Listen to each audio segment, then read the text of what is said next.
লন্ডনে ইরানি দূতাবাস।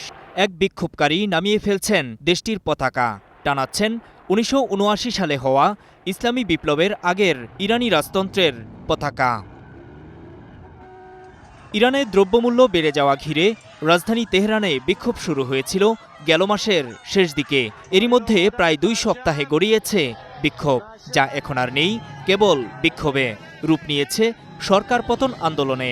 সরকার বলছে ইরানের শত্রুরা এ আন্দোলনে মদদ দিচ্ছে। বিক্ষোভকারীদের সাথে একাত্মতা প্রকাশ করে ক্ষোভ ছড়িয়েছে বিশ্বের বিভিন্ন দেশে থাকা ইরানিদের মাঝেও। এদিকে মার্কিন প্রেসিডেন্ট ডোনাল্ড ট্রাম্প একাধিকবার জানিয়েছেন তিনি ইরানের বিক্ষোভকারীদের সহযোগিতায় এগিয়ে আসবেন।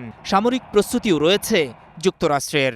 তবে রোববার নিউ ইয়র্ক টাইমস প্রকাশিত এক প্রতিবেদন জানাচ্ছে হামলার ব্যাপারে এখনও সিদ্ধান্ত নেননি ট্রাম্প। তবে কোথায় কোথায় হামলা হতে পারে সে ব্যাপারে ট্রাম্পকে ধারণা দিয়েছেন কর্মকর্তারা। তবে এতটুকু নিশ্চিত করা হয়েছে, এবার তাদের টার্গেট তেহরানের বেসামরিক স্থাপনা।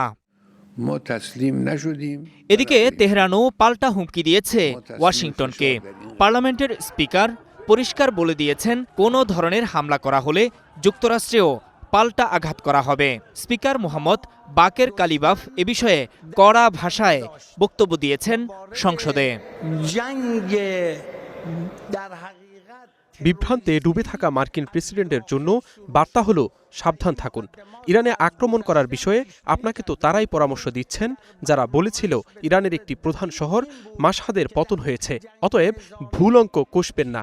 জেনে রাখুন, ইরানের উপর আক্রমণ করলে অধিকৃত ভূমি ইসরায়েল এবং এই অঞ্চলে মার্কিন সামরিক ঘাঁটিগুলো আমাদের বৈধ লক্ষ্যবস্তু হবে।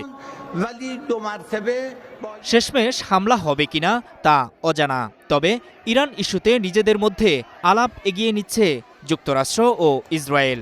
মার্কিন পররাষ্ট্রমন্ত্রী মার্কো রুবিও তেহরানকে হুমকি দিয়েছেন ইরান সরকার যেন ট্রাম্পের সঙ্গে না খেলতে আসে। আজ তিনি কথা বলেছেন ইসরায়েলি প্রধানমন্ত্রী বেনিয়ামিন নেতানিয়াহুর সাথে। গাজা সহ নানা বিষয়ে তাদের মধ্যে আলাপ হলেও গুরুত্ব পায় ইরান পরিস্থিতি। এদিকে ইরানের বিক্ষোভে দমন পীড়নের সাথে জড়িতদের উপর কঠোর নিষেধাজ্ঞার আহ্বান জানিয়েছে ইউরোপীয় পার্লামেন্ট। বিপ্লবী গার্ডকে সন্ত্রাসী গোষ্ঠী হিসেবে নিষিদ্ধ করার আহ্বানও জানিয়েছেন সংস্থাটির প্রধান। বিশ্বজুড়ে সমালোচনার পরও ইরানে ইন্টারনেট ব্ল্যাকআউট চলছেই। পেরিয়ে গেছে ৬০ ঘণ্টা, মাত্র ১% সংযোগ সচল আছে।